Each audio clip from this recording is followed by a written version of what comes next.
पिछले 8 महीने में नवाज शहबाज नवाज NRO डील और नवाज शरीफ की सेहत और 8 महीने अपनी कारकर्दगी सिर्फ और सिर्फ वज़ीर आज़म की पाकिस्तान मुस्लिम लीग नून के मंसूबों का फीता काटना, चाहे वो हेल्थ कार्ड हो, चाहे वो मोटरवे का इफ्तिताह और फीता काटना हो, चाहे वो यूनिवर्सिटी का फीता काटना हो, चाहे वो समुंदरी ज़खायर से तेल निकलना हो। तेल तो पता नहीं कब निकलेगा, लेकिन मौजूदा हुकूमत और वज़ीर आज़म की पॉलिसी गरीब अवाम का तेल ज़रूर निकल रहा है। और मैं ये भी कहूँगी कि हालिया जो फवाद चौधरी साहब का कल बयान आया और पिछले 8 महीने से जो पाकिस्तान मुस्लिम लीग नून और सियासी जमातों का बयानिया था कि नैब हुकूमत गठजोड़, उसको तक़वियत मिली, वो साबित हुआ। और 8 महीने से जो वज़ीर आज़म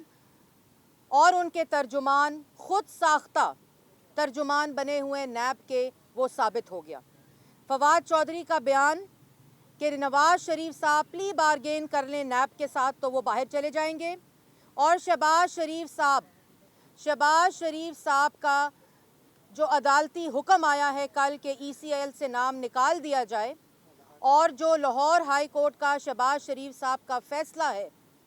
कि 1 रुपए की करप्शन का इल्ज़ाम साबित नहीं हो सका जो उनको बेल दी गई है,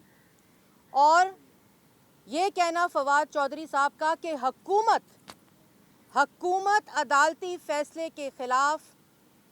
अदालत में जाएगी और उसको चैलेंज करेगी।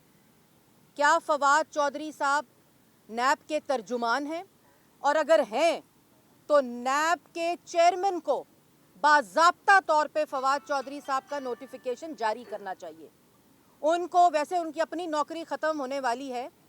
और वो नवाज़ और शहबाज को गाली देकर और नवाज़ और शहबाज के ख़िलाफ़ बयानबाजी करके अपनी नौकरी बचाने की नाकाम कोशिश ज़रूर कर रहे हैं।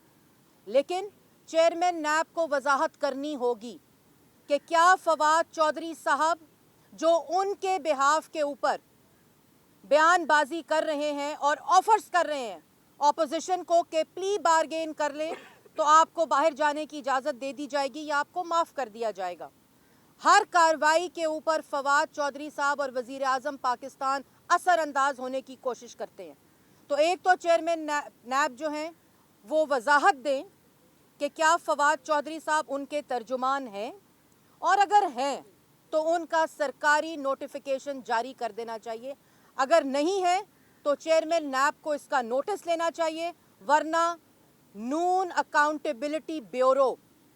जो हमने बात की थी पाकिस्तान मुस्लिम लीग नून ने, उसके ऊपर मोहर लगती है। नैब और हुकूमत के गठजोड़ के ऊपर मोहर लगती है, और नैब ये वजाहत करे और इसके साथ साथ अपने दोहरे एहतसाब का मेयार एक कर ले। एक तरफ इंक्वायरी के दौरान अपोजिशन लीडर को गिरफ्तार किया जाता है, दूसरी तरफ हुकूमती रहनुमा, चाहे वो वज़ीर दिफा हो, चाहे वो वज़ीर आज़म खुद हों, उनको और उनके ऊपर कोई कार्रवाई नहीं की जाती और उनको गिरफ्तार नहीं किया जाता। एक तरफ एडमिटेड फेक अकाउंट्स, माली और बावर्चियों के नाम पर एडमिटेड फेक अकाउंट्स, जहांगीर तरीन साहब ने एडमिट किया है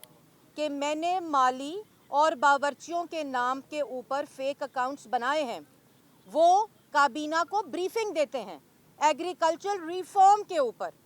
क्योंकि पहले इनसाइडर ट्रेडिंग की और उसके बाद अब गरीब किसानों की जो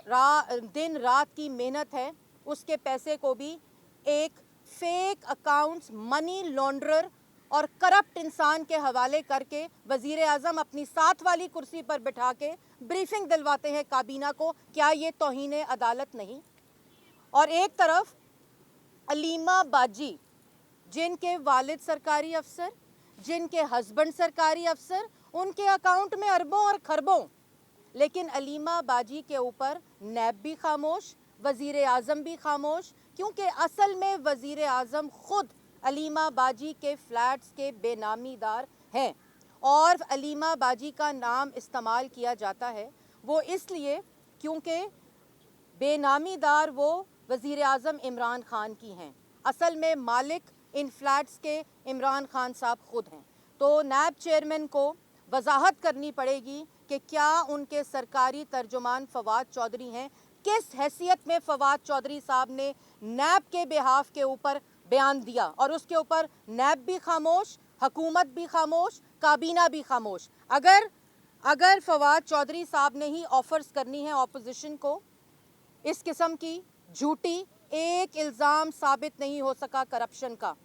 ہر عدالتی فیصلے میں نے شہباز شریف کو سرخ رو کیا، ہر عدالتی فیصلے نے نواز شریف کو سرخ رو کیا۔ تو یہ آج وضاحت آنی چاہیے، ورنہ اپوزیشن کا یہ بیانیہ کہ نیب کو استعمال کیا جا رہا ہے سیاسی انتقام کے لیے، اس کو تقویت ملتی ہے۔